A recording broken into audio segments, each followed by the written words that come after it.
Peace, love, and light, and welcome to this edition of the How Now podcast, where we talk about how to live in the now. I am your host, Kim Martin-Raymond.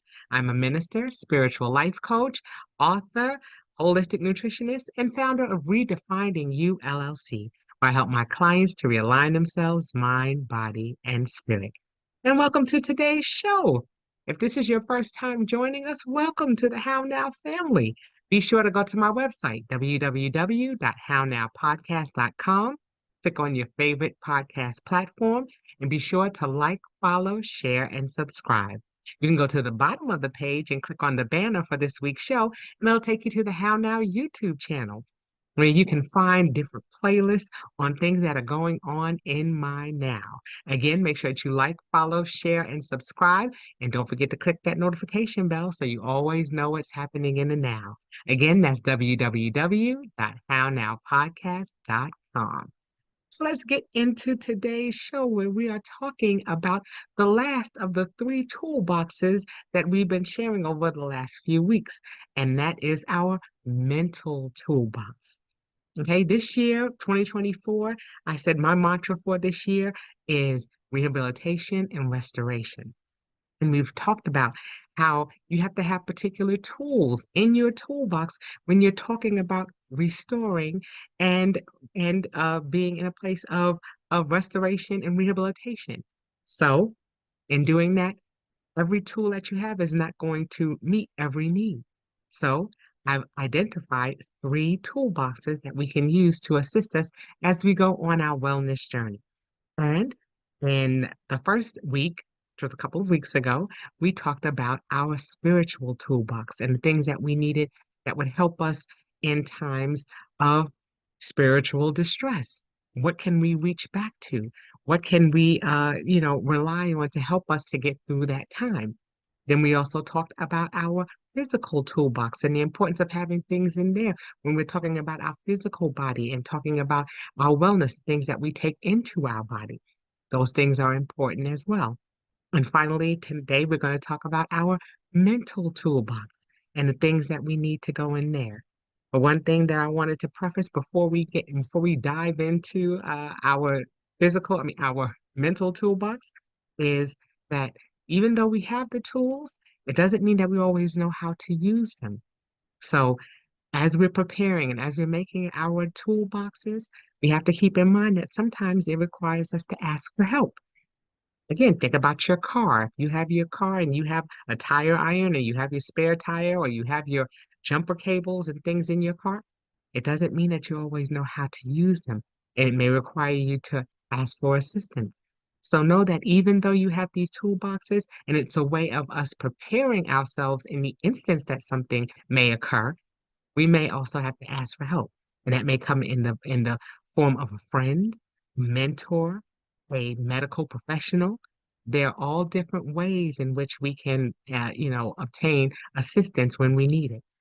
So as we're going through these toolboxes, keep that in mind that even though you're putting things in your toolbox, you may have a little bit of difficulty in understanding how to work them, but we put them in place so that that way we can reach for what we need and we can reach for the assistance that we need to use them when necessary.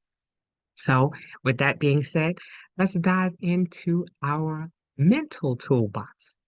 One thing that I was always told as a kid, and I don't remember exactly who it was who told me, but the words have always resonated with me, is that you always learn from your womb to your tomb. There's never a time where you're not learning something or you don't have the ability to learn something. And I mean, in this year, 2024, my goodness, think about all of the things, all of the technology that we have at our fingertips. We used to be confined to just our environment, just our city, our town, our state. We didn't have the ability to touch lives and explore different places until we got into this age of technology. We're now in a space where we can do things on a global and international level, things that we were never able to do before. We can go beyond the card catalog and our imagination, things that we used to be able to do when we went to the library. Now we can expand our minds, and the possibilities are endless based on the technology that we have. But there are still some who have limited technology and may not have access to it, and that's where it's important to have those connections with people, such as storytellers, those who can tell us what's going on, or what's been happening in our past and our possible future. Okay. I think about, we'll go basic first. Think about storytellers of old. Think about tribes in Africa. I think about those who shared the stories of of their ancestors with the younger children who were coming up. It was important to have that access to information, to be able to know what was going on before books were written, before manuscripts were written, all of those things. We had those storytellers, and now we're in a season, fast forward to right now, where people have passed away prematurely. We have heard so many increases in dementia and issues with people having difficulty remembering, and that has not given us as much of an opportunity to hear some of the stories that they may have. One thing that's beautiful is that even though we don't have those stories, we did have some of them that were written, that were documented. And nowadays, anyone can write a book. If it's in your mind and you can self-publish it, there are so many opportunities for us to share information. So, like I said, we had those who were our storytellers, those who are authors and who write books. We have so much access to information, the internet. We have ways in which to share information.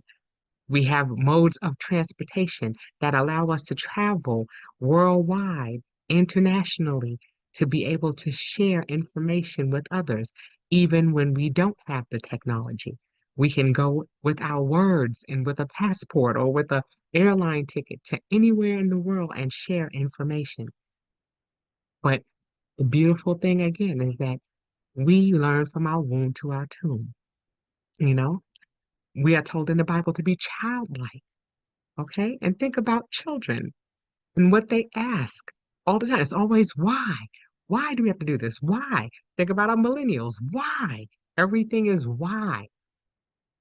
And in order to be able to answer that question, why, we have to be able to dig.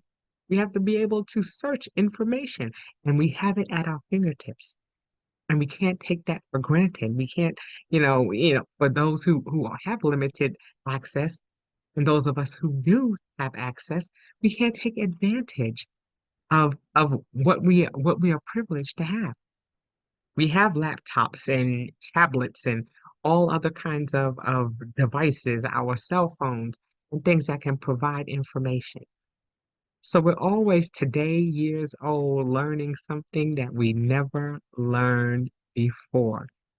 And there should be an excitement in that. We should be childlike in that excitement of learning something new, something that we may have not known before. And as the old cliche says, when you know better, you do better, and you don't know what you don't know.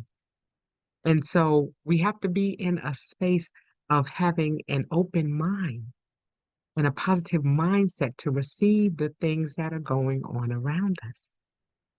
So it is important that we take the time to to show gratitude for what we have the opportunity to learn, and then on top of that, what we can share.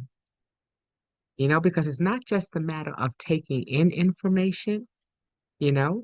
We talk about mental, we talk about things that are coming in and what can I learn and what can I absorb. But guess what? If you're a teacher or an educator like myself, you know, you can, as you're sharing information, you're pouring into yourself as well.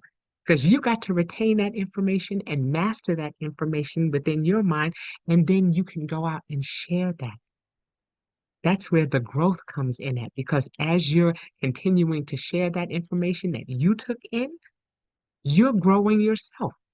You're honing in on that information and it's becoming a part of who you are, so much so that you can articulate it. That's the beauty of learning because it goes both ways. As you're learning or as you're learning and as you're teaching, you're exchanging information and it's a beautiful exchange. And it's something that continues to help you to grow, or as my daddy used to say, help you to broaden your base. Okay? He always said that. We're like trees planted firmly by the water. You're watching, you can check out that tree behind me. It's a tree of life. And those roots go deep and they're strong and they're sturdy based on the information that we put in it. It's how we feed it. And how do we go about feeding our mental minds? Okay, and in order to talk about that, let's talk about what can be in our toolbox. I've got my toolbox here with me again. Like I said, we have three toolboxes. One that was our spiritual toolbox, one that was our physical toolbox, and now we have a third that is our mental toolbox. Okay, and what can go in that toolbox, which is something that has gone in all the other two toolboxes that I've talked about in the last couple of weeks, is a journal, somewhere to record the things that we learn.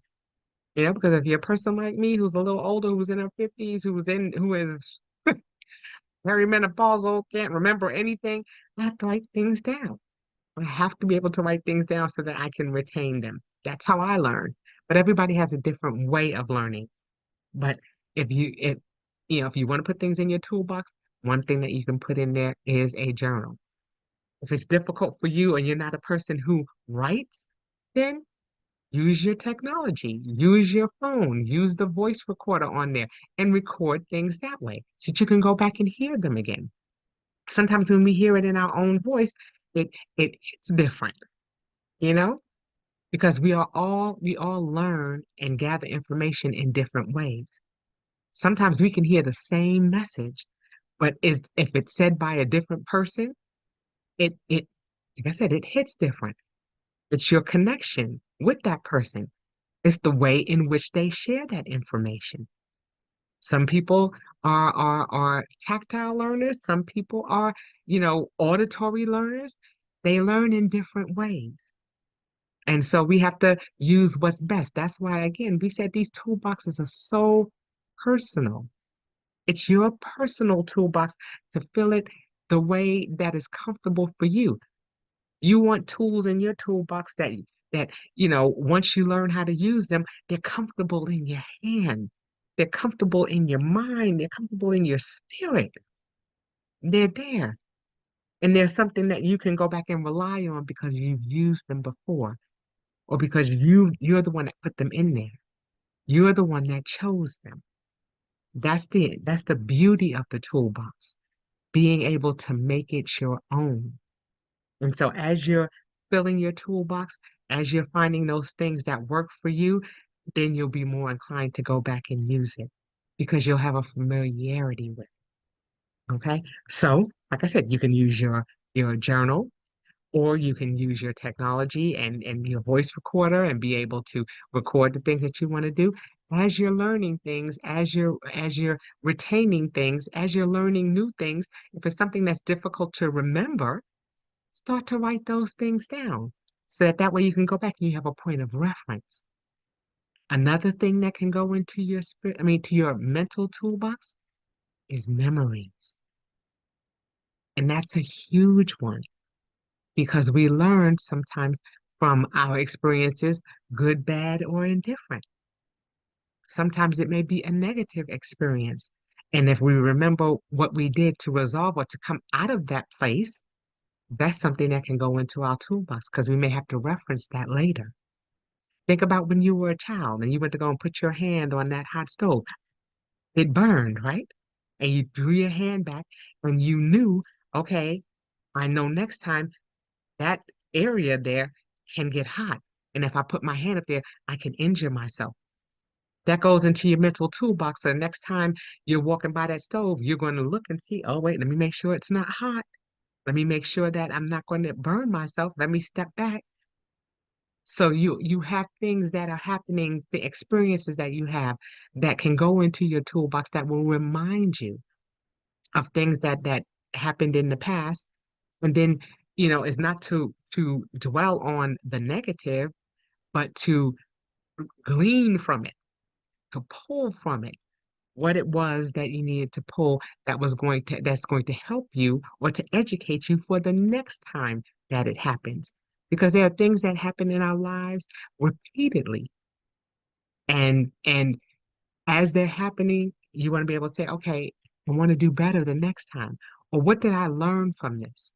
Anytime we have experiences, it's important that we glean from that experience the positive. What is something that I can take with me from this experience so that if and when it happens the next time, I know what to do, or I know who to call, or I, you know what to do. I've got to figure things out. I need to know how to ask for help. And how you do that, again, is by educating yourself. And that spans over all different aspects of your life. Okay. When I think about, uh, we were talking about the physical last week. When I think about that, I like to educate myself on different symptoms, things that are going on with my body, finding out what the terminology is. So that way, when I go and speak to my doctor, I can speak intelligibly about what it is that I'm feeling.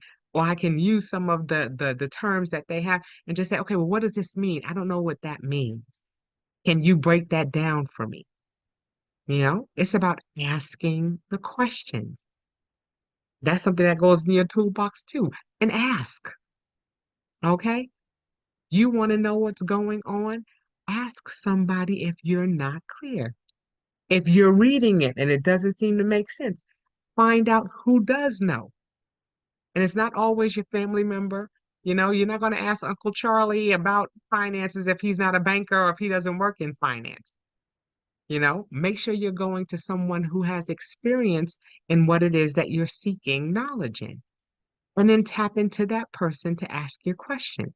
So that way you're getting an answer that's going to make sense, or you're going to get an answer from somebody who knows what they're talking about, or who has lived that or walked that. That's important. Where you get your information from, okay? Because some people are like Wikipedia, okay? Something that can just be changed with the wind. It's just somebody's opinion or it's a popular opinion, but it may not be, backed up in science or in any type of research. It's just hearsay. You want to get your information from a periodical or a peer journal, so to speak. You want to get it from someone who knows or has experience or has been educated in that particular field or in that industry or whatever it is that you're seeking knowledge in. Make sure that you're going to the right people for the information. It's all about being able to make an informed decision. We talked a couple of weeks ago also about responding and reacting. Okay. We react out of ignorance, or we react out of not knowing enough information about something. So that's where the outbursts come from. But when you know information or you've researched it or you've taken the time to do an investigation, then you can make an informed decision. And it's all about making informed decisions so that way you avoid some of the missteps when you just go into things blindly. So you want to take time to write things down. You want to take time to access the right people to find out, from professionals or people who are experiencing something about what it is that you need to do. And you want to ask additional questions if it's necessary. Always take the time to ask and be confident in your decision. Okay. And I learned this from going through my went through a portion of my doctoral program. And as I was being well studying to become a minister, I had to know what I knew. And I was asked why. Why do you believe what you believe? I was asked, you know, why are you making this statement in your dissertation? What is the backing behind that? And you had to be able to tell why. And there's a level of confidence that comes with that when you can speak intelligibly about something and you can speak boldly about it and you can speak confidently about it because you've done the work to research and to study and to read and to ask. You don't want to just say, well, I don't know, I'm just going where the wind blows. You've heard the term sheeple. Those are people who just follow behind anybody else, behind any trend, behind anything that's shiny and sparkly and new. Everybody's running behind it, so I'm going to run too. Think about some of those videos that you may have seen on social media where people just start running and they run past somebody and someone they start looking both ways and they start running too. What are you running for? What are you running from? That's not to say that sometimes it's not necessary to run. Sometimes you may need to, but you kind of want to know what you're running to or what you're running from. So even if you have to take a little quick look back and keep on running, fine, do that. But the bottom line is, you know, be informed about the things that you're doing. Know why you're doing the things you're doing. If you're standing for something, know why you're standing for it. What's your rationale behind doing it? Are you just doing it because everybody else is doing it? Or are you doing it because you firmly believe in what it is that you're doing? I'm not going to stand behind anything that I haven't researched and try to get as much information about before I endorse it. Because with that comes a price. Because people, if they know you and they trust you and they trust your opinion on things, or they're influenced by you. We hear about this in social media. There are people out there who are influencers. How did they obtain that title? They established trust with people. People began to realize that there was some fact to the things that they were saying, or there was some proof to the things that they were saying, or those things, seemed to bring them some level of success. And so they felt it was okay to follow that person. We have people who follow people. We have people who follow me on social media. We have people who follow others on social media. And the reason why they do that is because there's something about what it is that you're sharing that resonates with that person. Or they feel that the things that you're saying are informative. They bring information. And those are the things that are important. Being able to have a resource that is trusted, and that comes with research. That comes with reading. Okay, I am a voracious reader. I love to read. If I turn this camera around, I have books all in my office, all in my library here. I have tons of books because there's something that I may want to learn or something that I want to know about. And so I go and grab a book on it and I begin to read it. And I love a tangible book. I love to hold a book because I'm that person that goes in and highlights, and I'm that person that goes in and circles and underlines things when things pop out at me. If something resonates with me, I try to circle it, or I try to, have that information available, or I dog ear the page. I kind of turn the page down a little bit that way I can go back to it if I need to reference it. And I'll sit there and go, well, now, which book was that I saw that in, and where was it again? And then I'll try to go to my bookshelf and find it and look for that information. You have people who Google. You have people who Siri, all of those things where we can gather information. The opportunity for us to gather information is endless, endless. It's just a matter of us taking the time to find the resource that works best for us.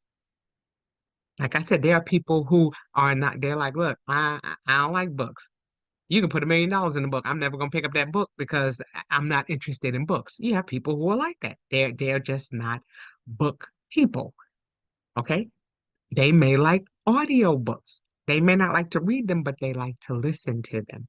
Maybe they like the animation or the inflection of the voices of the people who read the books. Or maybe they just like it because as a child, they liked listening to people read stories to them. So they like audiobooks. So that's an opportunity as well. People you can listen to your audiobooks. You can go and listen to people speak. They have TED Talks and all kinds of opportunities for people who want to go and hear people speak. There are a lot of people out there who speak well. You have podcasts like this that people can turn to if they're looking for certain information. And the beauty of it is you can pick and choose those things that you want to put in your toolbox for yourself. They have a lot of self-help books that are out there for people who are dealing with different situations in their lives. And so they may want to be able to read about it or go hear someone speak about it or go and have a session with a mental health professional to talk about some of the things that are going on. But your mental toolbox is there to be filled with things that are going to help you to gather in information again so you can make informed decisions and again so that you can respond instead of react. That's the key. That's something that's beautiful in all three of the toolboxes that I've been talking about.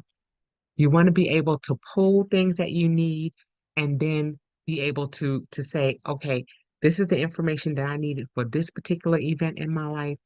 And then I'm going to store it again just in case it comes up one more time. It's your own personal, individualized toolbox, only to be used by you. And even if someone has a toolbox that's similar to yours, there's always going to be one or two things in there that are going to be different from somebody else's.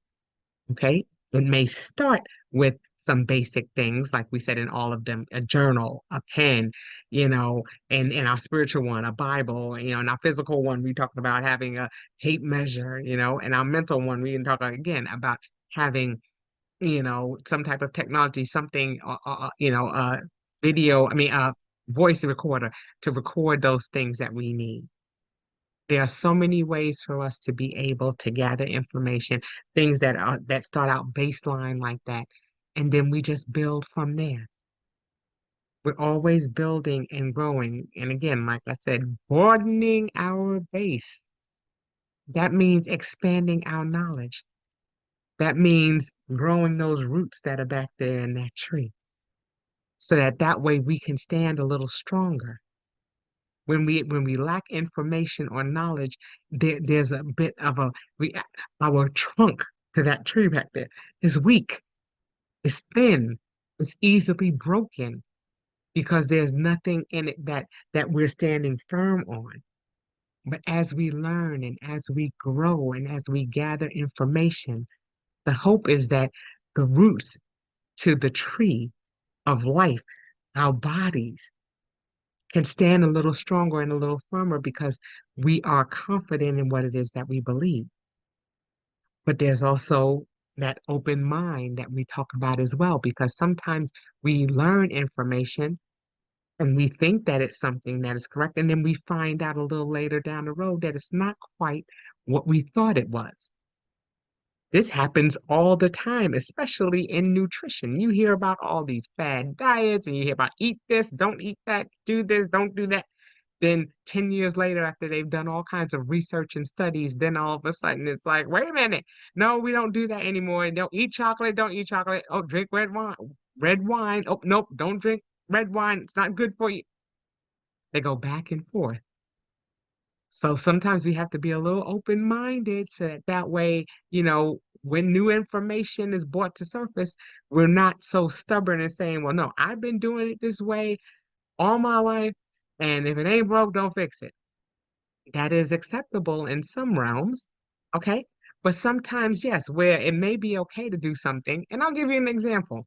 This is a couple of years back, when they were talking about the can opener. And they were talking about opening a can. Most people hold it on the side of the can, on the side of the can, and then they turn the can opener, the manual can opener, and they allow the can to open. Then you find out that you're supposed to put it on the top of the can because usually if you hold it on the side and you're turning it, the lid tends to fall into the can, But if you hold the can opener on the top and you go around the lid, what tends to happen is the top comes straight off. And so, I mean, I remember calling my 105-year-old grandmother and saying, Grandma, you you didn't know that you're supposed to put the can opener on the top and not on the side like y'all taught us how to do?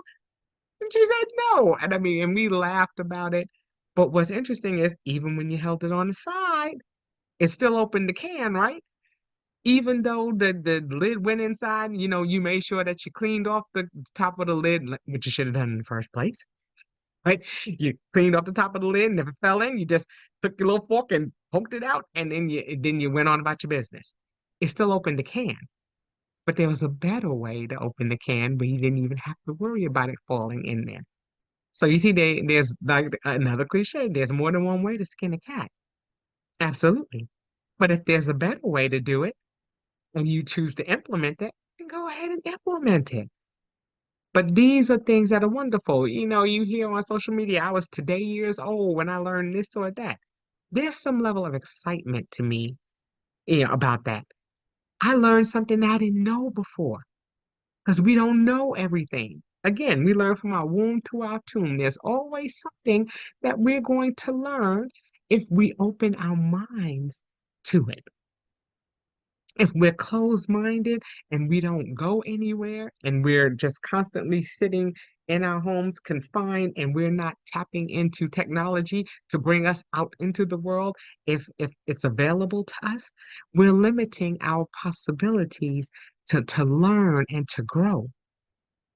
There are people who, come, uh, who are clients of mine who say, I don't know what my purpose is.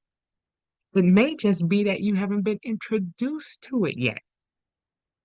You haven't explored enough. You haven't gone outside of your community, outside of your town, outside of your state, outside of, anywhere that you live to know that there are other things that are available.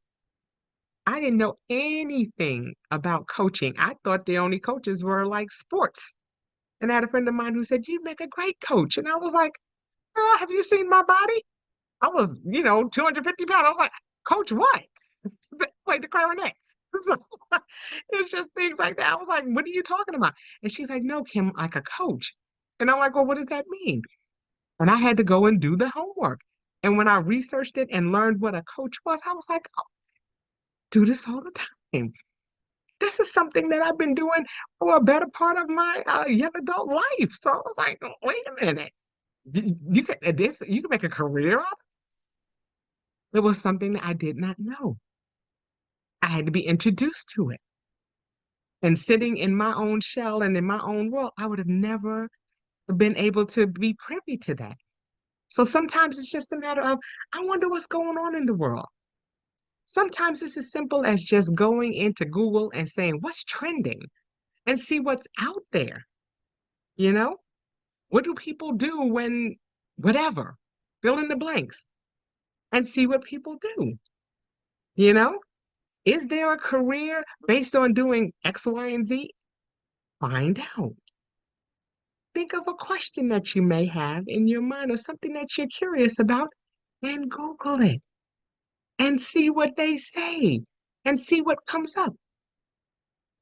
Sometimes it's good to just, if you're not a person who watches television, I am not a huge television watcher all, at all. I'll pick up a book before I pick up a remote. And so if you're one of those people, sometimes it's just a matter of going in or just getting on your computer and, you know, if you, instead of going on TikTok sometimes or these other social medias and just sitting there and going through those hours and hours of just those little clips that go in there, sometimes just tap in something and it's just like reading a book. Step into it and see what you find. My husband loves big cats, all kinds of cats, lions, tigers, little cats, domestic cats, all of that. Sometimes he'll just go online and say, big cats, and see what comes up. And he may spend an hour or so exploring and learning about different cats. And then he'll come and, hey, Kim, did you know that, tigers do this? Or did you know that lions can jump this high? And did you know this or that? and it becomes, he becomes like a child. It's exciting when you learn something new. Think about when you learn something new. You feel like, whoa, boy, I didn't know that. And especially if it's something that you can put into action, it's like, wow, I had no idea. Again, I was today years old learning this. This is so cool. And so there's always opportunities to learn something, always opportunities to explore.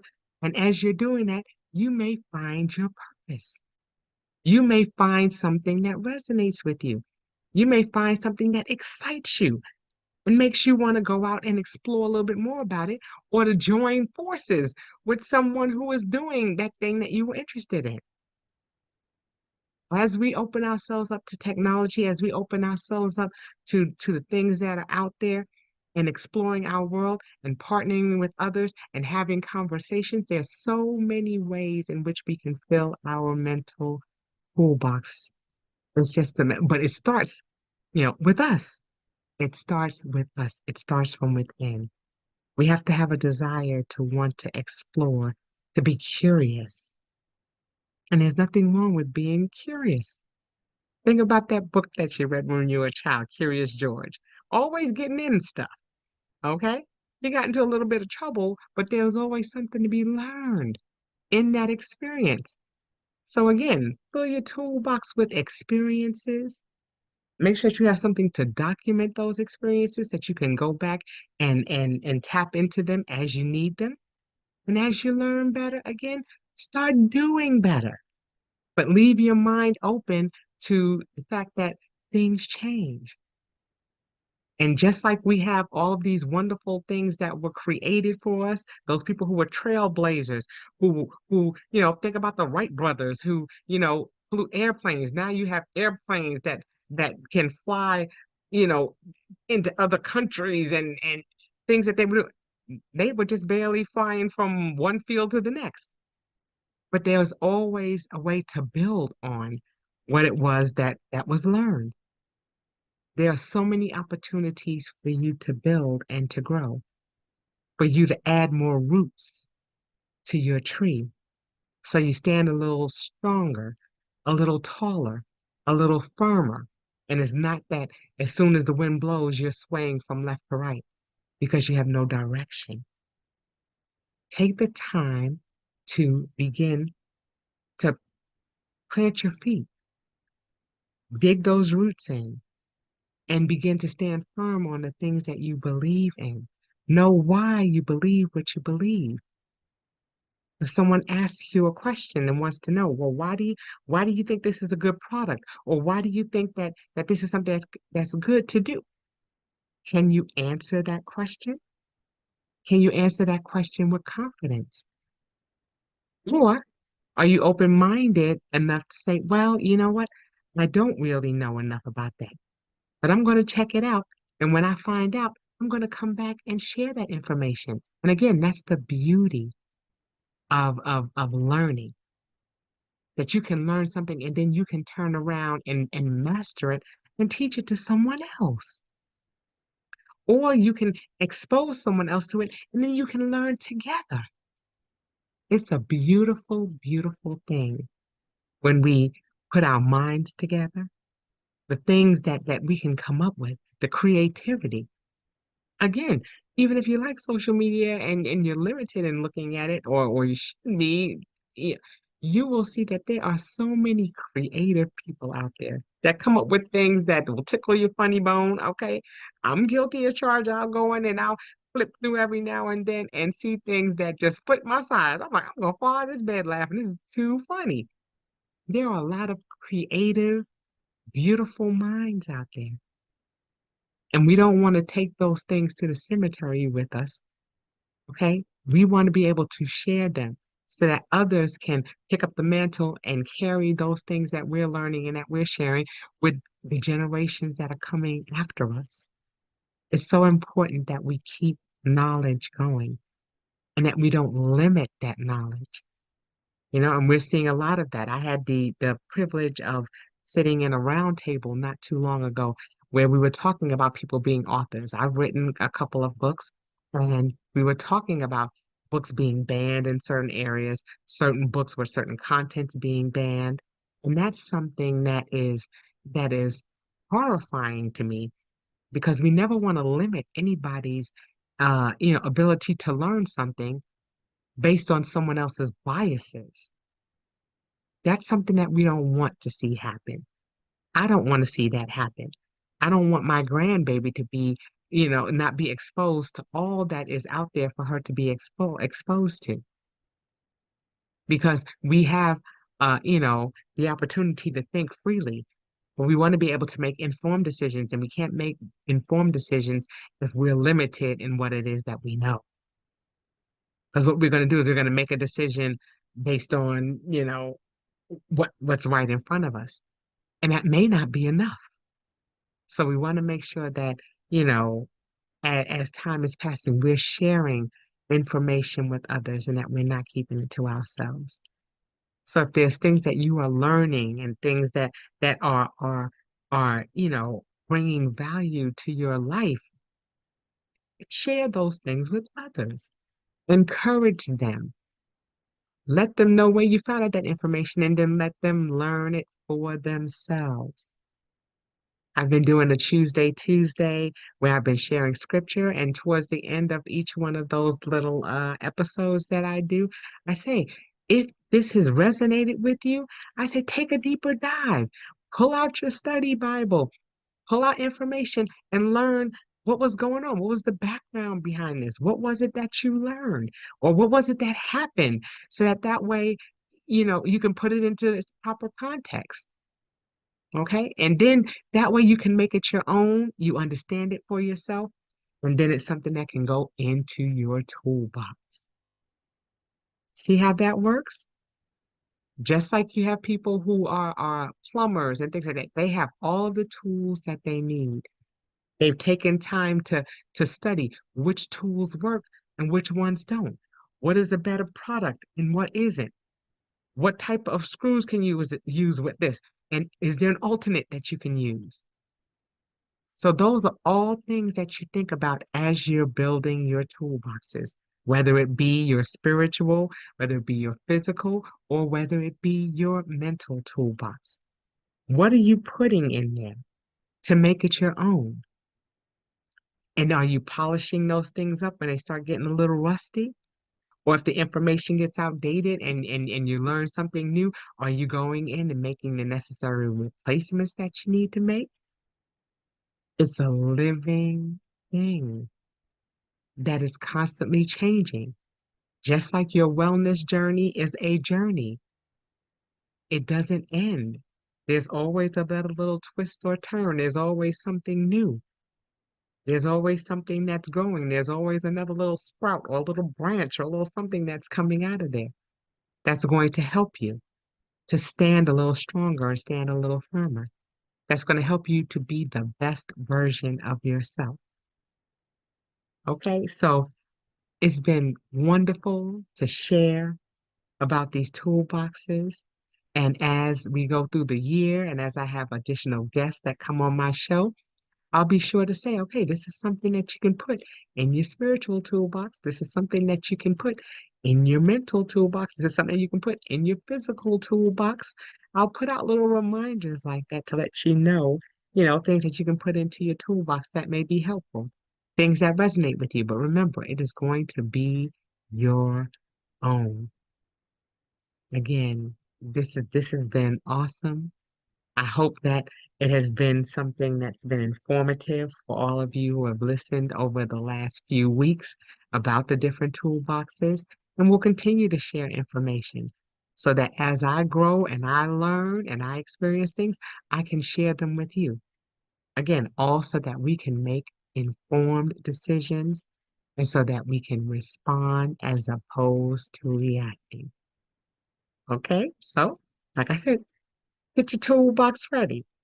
Pick up one at the store just so you can have one to see if you're a visual person like this and begin to start even writing down some of the things that you need to put into your toolboxes. But I'm always here and I'd love to hear about your toolboxes. Please make sure that you put in the comments things that you're doing to prepare your toolboxes. as you go through your wellness journey. Okay, and that will do it for this edition of the How Now podcast, where we talk about how to live in the now. Be sure to fill up your toolboxes. Remember to send me comments. I'd love to hear how you're building your toolboxes and what your toolboxes are going to look like through the entire year. Make sure that you ask questions, seek help when you don't know how to use some of those tools that are in there, but don't be afraid to put them in there. Again, make it your own. And until I see you all the next time, be blessed. And I say peace.